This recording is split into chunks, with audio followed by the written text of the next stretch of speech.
Hello दोस्तों, स्वागत है आपका आज के वीडियो में। आज हम आप लोगों को कराने जा रहे हैं इंटरमीडिएट एग्जामिनेशन 2022 के एनुअल एग्ज़ाम का मॉडल सेट लेके आए हैं आप लोग के लिए। आप लोग वीडियो के सेशन के लास्ट के अंत तक बने रहिए। हम यहाँ हिस्ट्री का मॉडल सेट आप लोगों को कराने जा रहे हैं, जो कि एग्जामिनेशन 2022 के व्यू से बहुत ही इंपॉर्टेंट है। हमने कई प्रकार के गेस्ट पेपर, मॉडल सेट और प्रीवियस ईयर के 10 साल के प्रीवियस ईयर के जो भी प्रश्न पूछे गए हैं उसका संग्रह हमने आपके पास प्रस्तुत किया है। बाबू, जब आप लोग एग्ज़ाम देने जाइएगा 2022 में, तो आप लोग के सामने ऐसा ही प्रश्न पत्र आपको मिलेगा। ऐसा नहीं है कि हमने 2022 का पेपर आप लोग को आज ही दे दिया, ठीक ना। ये ऐसा ही आप लोग को प्रश्न पत्र मिलेगा। जैसे कि यहाँ फुल मार्क्स 100 दिया है, तो ऐसा भी वहाँ रहेगा, ठीक ना। 138 टोटल क्वेश्चन पूछे जाएंगे बाबू, जिसमें से 100 आपका ऑब्जेक्टिव रहेगा, ठीक ना। 30 आपके शॉर्ट क्वेश्चन रहेंगे और 8 आपके लॉन्ग क्वेश्चन रहेंगे, ठीक ना। तो आज हम आप लोग को ऑब्जेक्टिव कराने जा रहे हैं, तो वीडियो के सेशन के अंत तक बने रहिए। और जिन बच्चों को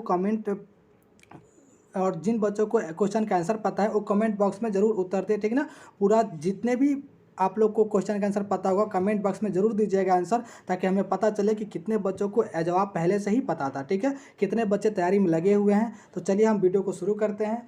और देखिए, यहाँ कुछ दिया हुआ है कि परीक्षार्थियों द्वारा निर्देश, मतलब कि यहाँ आप लोग को अपने शब्दों में ही उत्तर देना है, जो सब्जेक्टिव का उत्तर देना है, ठीक है। ऑब्जेक्टिव भी अपने ही मन से देना है, तो पहले से तैयारी रहेगा तो भी दीजिएगा, ठीक ना। तो मेरा मेन फोकस है आप लोग की तैयारी करवाना, ठीक है। आइए आते हैं यहाँ पे। यहाँ लिखा हुआ है कि सभी बच्चे इस 100 प्रश्नों के उत्तर में से, ठीक ना, 100 प्रश्न के किन्हीं 50 प्रश्नों के ही उत्तर देना है। 100 ऑब्जेक्टिव पूछे जाएंगे, जिसमें से आपको मात्र 50 का ही उत्तर देना है। बहुत बढ़िया अपॉर्चुनिटी है बाबू बिहार बोर्ड की तरफ से, ठीक है। तो चलिए हम क्वेश्चन आप लोग को शुरू करते हैं। यहाँ पे पहला क्वेश्चन की तरफ से हम जाते हैं। आप लोग का सर्वप्रथम जो पहला क्वेश्चन है वो क्वेश्चन है कि हड़प्पा सभ्यता की मुहरें किस चीज़ की बनी है। क्वेश्चन है कि हड़प्पा सभ्यता की मुहरें किस चीज़ की बनी है। जिन बच्चों को क्वेश्चन पता है, जिन बच्चों को इस क्वेश्चन का आंसर पता है, वो कमेंट बॉक्स में उत्तर जरूर दे, ताकि हमें पता चले कि कितने बच्चों को उत्तर पता है, ठीक है। अब इसका सटीक आंसर हो जाएगा सेलखंडी, ठीक ना। Option D will be answer, ठीक ना। इसका आंसर हो जाएगा सेलखंडी, ठीक है। अगला क्वेश्चन हम ध्यान देते हैं, जो कि बहुत ही इंपॉर्टेंट क्वेश्चन है एग्जाम के व्यू से, ठीक है। आप लोग कमेंट बॉक्स में ज़रूर इसका आंसर दीजिए, ठीक ना। 2 नंबर क्वेश्चन है कि बनावली किस राज्य में स्थित है, ठीक है। तो पहले जान लीजिए बाबू कि ये बनावली है क्या। ये बनावली हड़प्पा सभ्यता का एक नगर था, ठीक ना। हड़प्पा सभ्यता का एक नगर था। तो यह किस राज्य में मिला, तो यह भारत के हरियाणा राज्य में मिला, मतलब कि option A will be answer, ठीक ना। ये कहाँ मिला, भारत के हरियाणा राज्य में, ठीक ना। तो ऑप्शन ए विल बी इसका आंसर हो जाएगा, ठीक है। अब हम अगला क्वेश्चन देखते हैं कि लोथल किस नदी के किनारे स्थित है, ठीक ना। लोथल किस नदी के किनारे स्थित है। तो लोथल बाबू ये भी एक क्या था, ये भी एक हड़प्पा नगर का, हड़प्पा घाटी सभ्यता का, ठीक ना, एक नगर था, जो कि भोगवा नदी के किनारे बसा हुआ था, ठीक ना। Option C will be answer. Bhogava नदी के किनारे बसा हुआ था। और लोथल कहाँ था, यह गुजरात में था, ठीक ना। लोथल कहाँ था, यह गुजरात में था, ठीक है। अब हम अगला क्वेश्चन पे ध्यान देंगे। चौथा नंबर क्वेश्चन बहुत ही इंपॉर्टेंट क्वेश्चन है बाबू, ठीक ना। बहुत ही इंपॉर्टेंट, आप लोग बस यहाँ बने रहिए, वीडियो के अंत तक बने रहिए। जिन बच्चों को आंसर पता है, कमेंट सेक्शन में आप लोग अपना जवाब देते रहें, ठीक ना। सब लोग बच्चे लाइव जुड़ जाए, ठीक ना, सारे बच्चे लाइव जुड़ जाए। अगला क्वेश्चन है कि सिंधु घाटी के निवासियों को किस धातु का ज्ञात नहीं था, ठीक ना। सिंधु घाटी के निवासियों को किस धातु का ज्ञात नहीं था। तो यहाँ 4 धातु के नाम दिए गए हैं, तो इसमें से लोहा का उन लोगों को ज्ञात नहीं था, ठीक ना। ऑप्शन सी, लोहा का ज्ञात नहीं था उन लोगों को, मतलब कि उन लोगों को लोहा के बारे में कोई जानकारी नहीं थी, ठीक है। अगला क्वेश्चन है कि हड़प्पा सभ्यता किस युग की सभ्यता है, ठीक है। पांचवा प्रश्न है बाबू कि हड़प्पा सभ्यता किस युग की सभ्यता है। तो ये बाबू हम बता दें आप लोगों की, यह कांस्य युग की सभ्यता है, ठीक है। किस युग की सभ्यता है, कांस्य युग की सभ्यता है।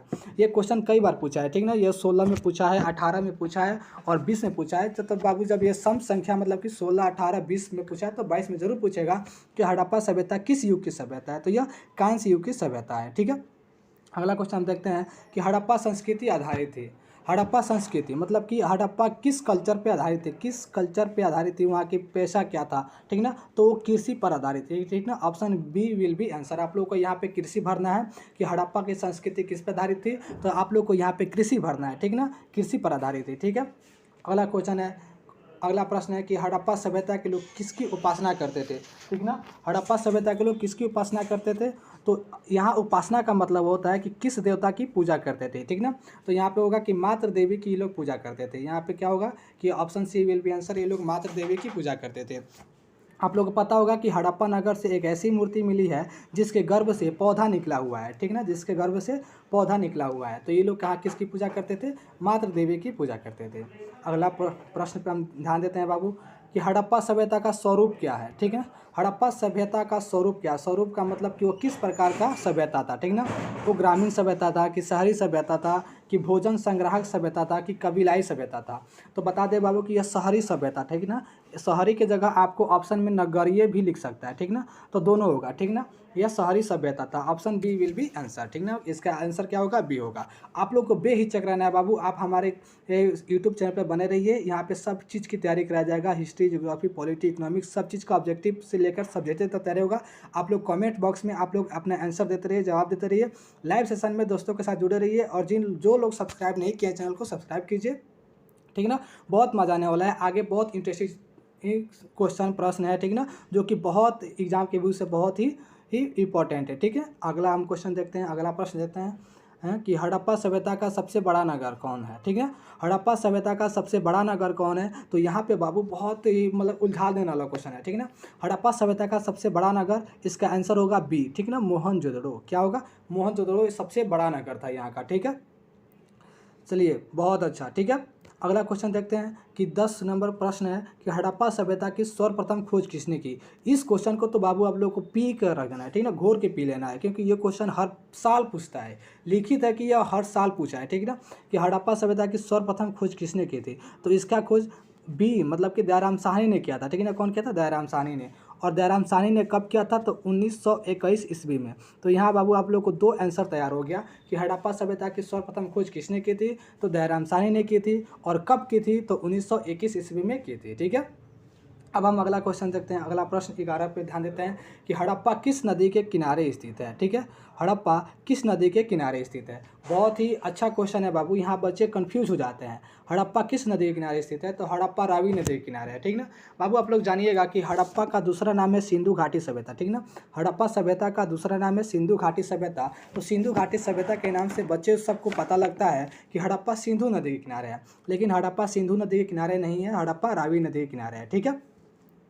अगला क्वेश्चन देखिएगा कि मौर्य वंश का संस्थापक कौन था? ये बहुत अच्छा क्वेश्चन है, ठीक ना। ये हर साल पूछता है, ठीक ना, गैप दे दे के पूछता है, ठीक ना। कभी 17 में पूछा तो 19 में पूछा, तो फिर 23 में 22 में से ही पूछता है, ठीक ना।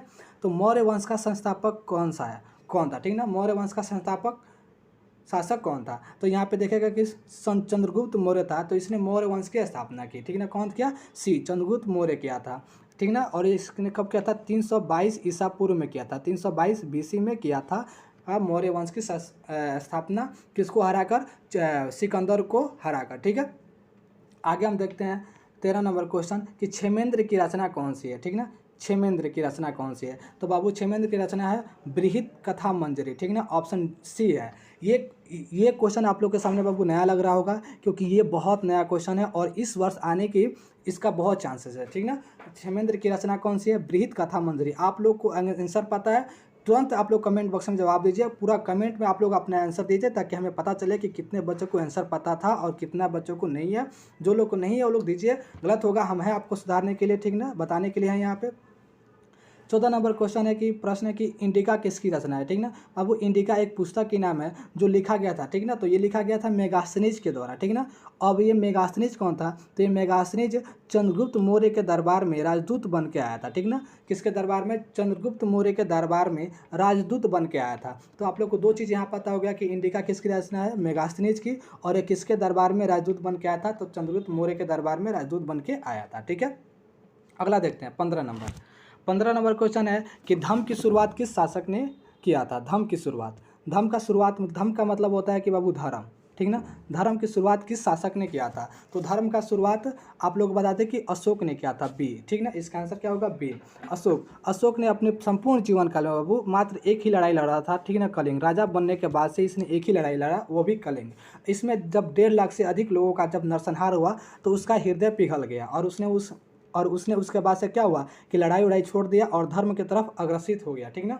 और कौन सा धर्म लिया? तो इसने बौद्ध धर्म को अपनाया, ठीक ना। किसको? बौद्ध धर्म को अपनाया। तो दो चीज़ यहाँ से आप लोग को ज्ञान हो गया कि धर्म की शुरुआत किस शासक ने किया था? अशोक ने किया था। और अशोक ने किस धर्म का प्रचार और किस धर्म को मानने वाला था? तो यह बौद्ध धर्म को मानने वाला था, ठीक है। अगला क्वेश्चन देखते हैं 16 नंबर कि किस गुप्त शासक को लिच्छवी दोहित्र कहा जाता है, ठीक ना। किस गुप्त शासक को लिच्छवी दोहित्र कहा जाता है? तो बाबू आप लोग को बता दें कि हम समुद्रगुप्त को लिच्छवी दोहित्र कहते हैं। लिच्छवी दोहित का मतलब होता है कि लिच्छवी चंद्रगुप्त के पत्नी का नाम था, ठीक ना, और लिच्छवी की ओर रहने वाली थी। तो समुद्रगुप्त चंद्रगुप्त का बेटा था, ठीक ना। समुद्रगुप्त किसका बेटा था? चंद्रगुप्त और लिच्छवी का। तो इसीलिए इसे लिच्छवी दोहित्र कहा जाता है, ठीक ना। अगला क्वेश्चन देखिएगा 17 नंबर कि गुप्त काल में हस्ती सेना के प्रधान को क्या कहते थे, ठीक ना। गुप्त काल में हस्ती सेना को प्रधान को क्या कहते थे? हस्ती सेना का मतलब कि हाथी के सेना के प्रधान को क्या कहते थे? तो इसका आंसर होगा महापीलुपति, ठीक ना। Option C will be answer. महापीलुपति कहा जाता था हाथी सेना के प्रधान को, ठीक है। अब 18 नंबर देखेंगे कि निम्न में से महिला संत थी। महिला संत कौन थी, ठीक ना। निम्न में से महिला संत थी, इसमें से कौन महिला थी जो संत थी? तो आप लोग बता दें कि इनमें से मीरा जो कि कृष्ण जी की भक्त थी, तो ये भी महिला संत थी। अंडाल विष्णु जी की भक्त थी, ठीक ना, तो ये भी महिला संत थी। और कराइकल शिव जी की भक्त थी, तो ये भी महिला संत थी। मतलब कि ये तीनों जो महिला का नाम दिया है ये लोग तीनों संत थी। मीरा कृष्ण की भक्त थी, अंडाल विष्णु की, कराइकल शिव की। तो इसका क्या आंसर हो जाएगा? डी। मतलब कि आंसर क्या हो जाएगा? Answer D will be answer. क्या होगा? इसका आंसर डी हो जाएगा, ठीक ना। अगला क्वेश्चन देखते हैं कि 19 नंबर क्वेश्चन है कि समुद्रगुप्त की तुलना किस यूरोपीय शासक से की जाती है, ठीक है। समुद्रगुप्त की तुलना किस यूरोपीय शासक से की जाती है? तो समुद्रगुप्त की तुलना नेपोलियन से की जाती है, ठीक ना। Option A will be answer, ठीक ना। क्या होगा? नेपोलियन से की जाती है। आपको बता दें बाबू कि समुद्रगुप्त के बारे में कहा जाता है कि इसका घोड़ा तीनों समुद्र का पानी पीता था, ठीक ना। 3 महासागर का पानी पीता था। तो आप लोग बता दें कि ऐसा अगर क्वेश्चन पूछ दे कि किस राजा का घोड़ा 3 समुद्र का पानी पीता था, तो है समुद्रगुप्त, ठीक ना। इसका इच्छा थी कि हम पूरे विश्व पे राज करें, पूरे विश्व को विजित बना ले, और इसने ऐसा ही किया था। पूरे भारत के दक्षिण भारत पे इसका विजय था, ठीक ना। इसीलिए इसे कहा गया कि समुद्रगुप्त को, इसलिए इसको कहा गया कि भारत का नेपोलियन, ठीक ना। अगला क्वेश्चन देखिएगा कि चंद्रगुप्त मौर्य की मृत्यु कहाँ हुई थी, ठीक ना। चंद्रगुप्त मौर्य की मृत्यु कहाँ हुई थी? आप लोग को बता दें बाबू कि चंद्रगुप्त मौर्य जिसने मौर्य साम्राज्य की स्थापना की थी, हमने ऊपर आप लोग को बताया है, ठीक ना, कि मौर्य साम्राज्य की संस्थापक था ये। और इसकी मृत्यु कहाँ हुई थी? तो इसकी मृत्यु श्रवणबेलगोला में हुआ था। अब ये श्रवणबेलगोला कहाँ है? ये श्रवणबेलगोला कर्नाटक में है, ठीक ना, कर्नाटक में है। और इसने जैन धर्म से संबंधित था, ठीक ना, जैन धर्म से संबंधित था चंद्रगुप्त मौर्य। जैन धर्म के भद्रबाहु के साथ दक्षिण भारत के कर्नाटक के श्रवणबेलगोला में जाकर इसने क्या किया कि अपना शरीर त्याग दिया, ठीक है। तो आप लोग को पता हो गया कि चंद्रगुप्त मौर्य की मृत्यु कहाँ हुई थी? तो श्रवणबेलगोला में हुआ था। यह जैन धर्म से संबंधित था। कौन? चंद्रगुप्त मौर्य जैन धर्म से संबंधित था, ठीक है। अब हम अगला क्वेश्चन देखते हैं कि चंद्रगुप्त मौर्य किस धर्म को मानता था, ठीक है। चंद्रगुप्त मौर्य किस धर्म को मानता था? तब बाबू हमने ऊपर के वीडियो में बताया आप लोगों को कि यह जैन धर्म से संबंधित था। तो option C will be answer, ठीक है। अगला क्वेश्चन देखिएगा 22, अशोक किस धर्म को मानता था, ठीक है। अशोक किस धर्म को मानता था? तो अशोक बाबू बौद्ध धर्म को मानता था। हमने ऊपर वीडियो में आप लोगों को बताया, अब ऊपर क्वेश्चन में कि अशोक बौद्ध धर्म को मानता था, ठीक है। अगला क्वेश्चन है 23 नंबर क्वेश्चन कि मौर्य वंश का अंतिम राजा कौन था, ठीक है। मौर्य वंश का अंतिम राजा कौन था? तो आप लोग यहाँ आंसर हो जाएगा बृहदर्थ, ठीक ना। Option D will be answer. Option D इसका आंसर होगा। मौर्य वंश का अंतिम राजा कौन था? बृहदर्थ था, ठीक है। 24 नंबर क्वेश्चन देखते हैं कि वासुदेव कृष्ण किस वंश के थे, ठीक ना। वासुदेव कृष्ण किस वंश के थे? तो ये मौर्य वंश के नहीं थे, गुप्त वंश के नहीं थे, सातवाहन वंश के नहीं थे, तो वृष्णि वंश के थे। मतलब कि यह यदुवंशी वंश के थे, ठीक ना, याद रखिएगा। जहाँ वृष्णि होगा वहाँ सही है, जहाँ यदुवंशी होगा वहाँ सही है, ठीक ना। अगला क्वेश्चन देखते हैं 25 नंबर प्रश्न है कि 5 पांडवों में सबसे बड़ा कौन था, ठीक ना। आप लोगों को तो महाभारत देखे होंगे, पूरे लॉकडाउन में 2 महाभारत चला था, एक न्यू वाला एक पुराना वाला। तो आप लोग को पता होगा कि 5 जो पांडव भाई थे उनमें सबसे बड़ा कौन था? तो सबसे बड़ा युधिष्ठिर थे, ठीक ना, जो कि अपने धर्म के नाम सत्य और सत्यवादी और धर्म के राह पर चलने में बहुत इनका पब्लिसिटी था, ठीक ना। युधिष्ठिर क्या थे? पांडव में सबसे बड़े थे, ठीक ना। अगला क्वेश्चन है 26 नंबर क्वेश्चन कि पंचाली किसका उपनाम था, ठीक है। पंचाली किसका उपनाम था? आपको बता दें पंचाली किसका उपनाम था। तो पंचाली द्रौपदी का उपनाम था, ठीक ना। द्रौपदी कौन थी? तो द्रौपदी पंचाल की एक राजकुमार थी, ठीक ना। पंचाल एक राज का नाम था, यहाँ की यह राजकुमारी थी, ठीक ना। तो इनकी शादी के लिए स्वयंवर रचा गया था। स्वयंवर में था कि जो मछली की आंख में भेद देगा वो उनकी शादी कर लेगा, ठीक ना। तो ये काम अर्जुन ने किया, ठीक ना। जब अर्जुन द्रौपदी को लेके आए तो कुंती ने आदेश दिया कि आप पांचों भाई आपस में बांट लीजिए, तो जिससे इनकी शादी पांचों भाई से हो गई, ठीक है। और ये पंचाल राज की रहने वाली थी, इसीलिए इन्हें इनका क्या क्या क्या बोला गया, पंचाली बोला गया। ठीक है, 27 नंबर क्वेश्चन देखते हैं कि शंकरसन किसका दूसरा नाम था। ठीक ना, शंकरसन किसका दूसरा नाम था, तो बता दे बाबू कि शंकरसन बलराम का दूसरा नाम था। ठीक ना, बलराम, बलराम श्री कृष्ण के बड़े भाई बलराम का दूसरा नाम शंकरसन था। ठीक है, ऐसे ही बने रहिए बाबू, जिनको आंसर पता है कमेंट बॉक्स में अपना आंसर देते रहिए। ठीक ना, और किस वीडियो पे किस सब्जेक्ट पे आप लोग को वीडियो चाहिए कमेंट बॉक्स में दीजिए और लास्ट तक बने रहिए, बहुत इंटरेस्टिंग है। ठीक ना, आगे आप लोग को जिस तरह डिफाइन कर रहे हैं उस तरह बहुत एक क्वेश्चन से हम दो क्वेश्चन आप लोग को बता रहे हैं। ठीक ना, कितना बेनिफिट हो रहा है, थोड़ा बने रहिए। ठीक ना, वीडियो को लास्ट तक देखिए और यहीं पे आप लोग को इसको याद करिए। ठीक ना, 28 नंबर क्वेश्चन है कि भीष्म पितामह का मूल नाम क्या था। मूल नाम का मतलब कि इनका शुरू का बचपन का आधार नाम क्या था। ठीक ना, तो ये था देवव्रत। भीष्म पितामह के मूल नाम क्या था, देवव्रत था। ठीक है, अगला क्वेश्चन देखिएगा 29 नंबर क्वेश्चन कि सबसे पहले अवतारवाद सिद्धांत का निरूपण कहाँ किया गया। ठीक है, सबसे पहले अवतारवाद सिद्धांत का निरूपण कहाँ किया गया, तो अवतारवाद सिद्धांत का निरूपण बाबू ऋग्वेद में किया गया। कहाँ किया गया, ऋग्वेद में। तो इसका आंसर क्या हो जाएगा, सी हो जाएगा। ठीक है, सबसे पहले अवतारवाद का सिद्धांत कहाँ दिया गया, ऋग्वेद में दिया गया। ठीक ना, अगला क्वेश्चन लिखिएगा, देखिएगा कि महाभारत की रचना किस भाषा में हुई है। बहुत इंपॉर्टेंट क्वेश्चन। ठीक है बाबू, यहाँ से बहुत सारा क्वेश्चन पूछता है। महाभारत की रचना किस भाषा में हुई है, तो महाभारत की रचना संस्कृत में हुई है। ठीक है, संस्कृत भाषा में हुई है। अब एक और क्वेश्चन पूछता है कि महाभारत की रचना किसने की है, तो महाभारत की रचना वेद व्यास ने की है। ठीक ना, वेद व्यास ने की है। यहाँ से दो क्वेश्चन आप लोग को बन गया, महाभारत की रचना किस भाषा में हुई है, संस्कृत में। महाभारत की रचना वेद व्यास ने की है। एक और क्वेश्चन जान लीजिए कि महाभारत की युद्ध कितना दिन हुआ था, तो 18 दिन। कितना दिन हुआ था, 18 दिन हुआ था। महाभारत का युद्ध कितना दिन चला था, 18 दिन। ठीक है, अगला देखते हैं 31 नंबर क्वेश्चन, भगवद गीता का उपदेश कहाँ दिया गया था। ठीक ना, भगवद गीता का उपदेश कहाँ दिया गया था, तो बाबू बता दें कि भगवद गीता का उपदेश कुरुक्षेत्र के मैदान में दिया गया था। कुरुक्षेत्र के मैदान में जब अर्जुन युद्ध कर रहे थे और उनके सारथी श्री कृष्ण उनका सारथी बने थे, तो उसी मैदान में श्री कृष्ण ने अर्जुन को भगवद गीता का उपदेश दिया था। ठीक है, तो option A will be answer. ठीक है, बहुत अच्छा। ठीक है, ऐसे ही बने रहिए बाबू, आप लोग वीडियो को लास्ट तक देखिए, बहुत इंपॉर्टेंट क्वेश्चन है, आप लोग के फायदे के लिए, यूजफुल के लिए कंटेंट है ये। ठीक है, पुराणों की संख्या कितनी है, अगला क्वेश्चन है पुराणों की संख्या कितनी है, तो पुराणों की संख्या 18 है। ठीक है, सबको पता है कि पुराणों की संख्या 18 है। ठीक है, गौतम बुद्ध का जन्म कहाँ हुआ था, ये इंपॉर्टेंट क्वेश्चन है बाबू। ठीक है, गौतम बुद्ध का जन्म कहाँ हुआ था, तो गौतम बुद्ध का जन्म कपिल वस्तु के लुम्बिनी में हुआ था। ठीक है ना, option A will be answer. ठीक है ना, अगला क्वेश्चन देखते हैं 34 नंबर क्वेश्चन की महावीर ने पार्श्वनाथ के सिद्धांत में नया क्या जोड़ा। ठीक ना, महावीर ने पार्श्वनाथ के सिद्धांत में नया क्या जोड़ा, इस क्वेश्चन को समझिएगा। महावीर कौन थे, जैन धर्म के संस्थापक थे और जैन धर्म के 24वें तीर्थकर थे। ठीक ना, और पार्श्वनाथ कौन थे, ये 23वें तीर्थकर थे। तो पार्श्वनाथ ने 4 सिद्धांत दिया था। ठीक ना, जैन धर्म के प्रति 4 सिद्धांत दिया था। लेकिन जब महावीर 24वें तीर्थकर आए, इन्होंने जैन धर्म की स्थापना किया, तो इन्होंने इसमें एक सिद्धांत और जोड़ा। क्या जोड़ा, ब्रह्मचर्य जोड़ा। ठीक ना, तो इसका आंसर क्या हो जाएगा, बी हो जाएगा। ठीक है, तो आप लोग को बता दें कि महावीर ने पार्श्वनाथ के सिद्धांत में नया सिद्धांत क्या जोड़ा, तो ब्रह्मचर्य जोड़ा। ठीक ना, option B will be answer. जिन बच्चों का बी ऑप्शन आया है वो सही है। ठीक है, आप लोग कमेंट बॉक्स में उत्तर देते रहिए। ठीक ना, लाइव सेशन है, आप लोग चैनल को जो लोग सब्सक्राइब नहीं किए हैं वो लोग सब्सक्राइब कर दीजिए। ठीक ना, लाइक कीजिए, शेयर कीजिए दोस्तों के पास, जिन दोस्तों के पास वीडियो नहीं पहुंचा उनके पास पहुंचाइए ताकि उनको भी फायदा हो। ठीक है, ये क्वेश्चन है 35 नंबर की, श्वेतांबर और दिगंबर किस धर्म से संबंधित है।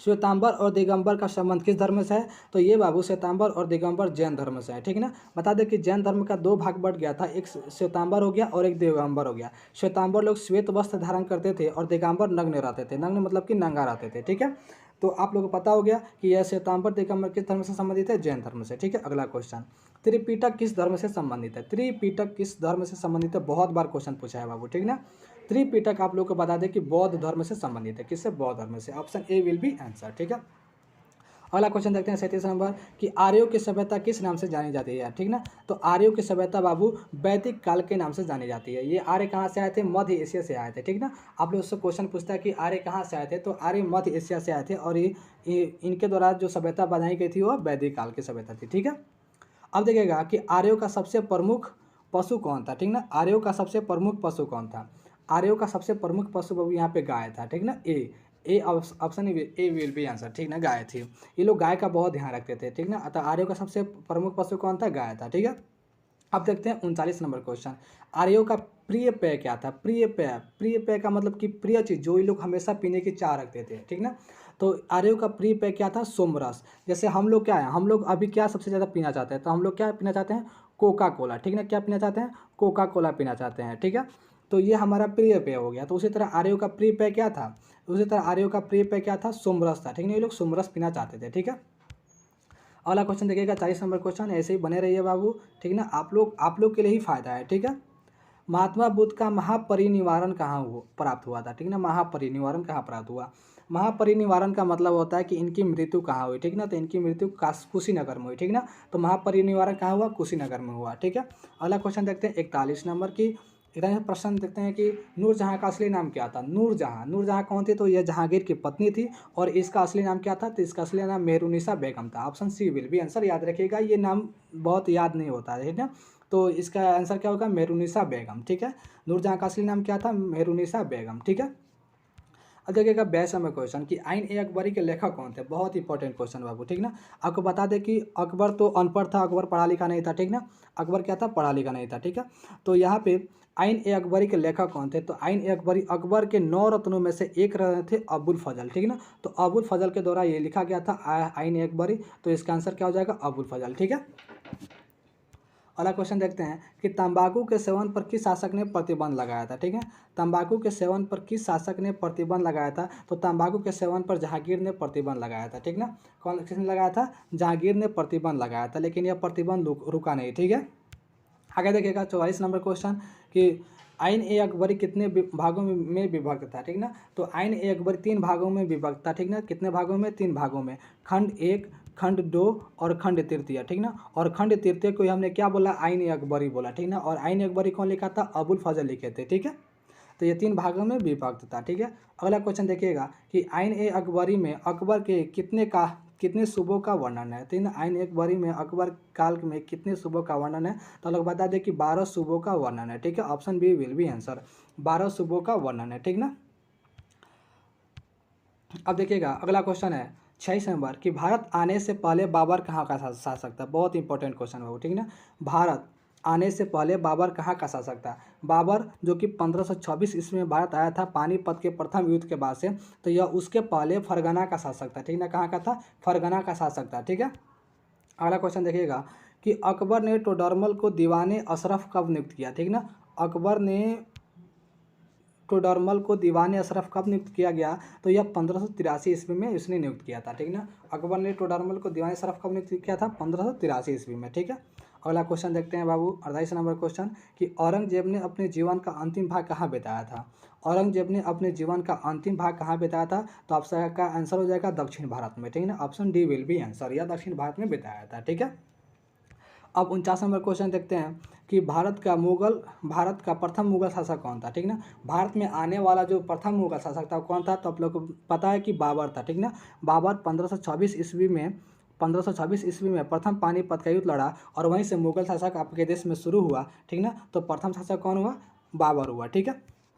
अब क्वेश्चन है 50 नंबर कि प्रश्न है कि अकबर ने दीन इलाही कब शुरू किया, ठीक ना। अकबर ने दीन ए इलाही कब शुरू किया, तो ये दीन ए इलाही क्या है बाबू, तो दीन ए इलाही एक धर्म है, ठीक ना, धर्म है। अकबर ने क्या किया कि सारे धर्म के जो भी ग्रंथ है, ठीक ना, हिंदू धर्म का ग्रंथ है, मुसलमान धर्म का ग्रंथ, इस्लाम धर्म का ग्रंथ, सिख का, ईसाई का, सभी पढ़ा और उससे संतुष्ट नहीं हुआ, तो उसने एक अपना नया धर्म चलाया, दीन ए इलाही धर्म चलाया, ठीक ना। और बोला कि इससे सारे लोग इसको अपनाएं और सारे लोग खुशी से रहें, ठीक ना।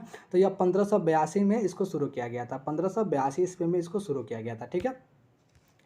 अब 51 नंबर क्वेश्चन है और लास्ट क्वेश्चन है बाबू कि ताजमहल का निर्माण किसने करवाया था, तो ताजमहल का निर्माण किसने करवाया था, तो शाहजहां ने करवाया था, ठीक ना। किसने करवाया था, शाहजहां ने करवाया था। यह अपनी पत्नी मुमताज महल के याद में करवाया था, ठीक ना, जिसकी मृत्यु 1632 ईस्वी में हुई थी, ठीक है।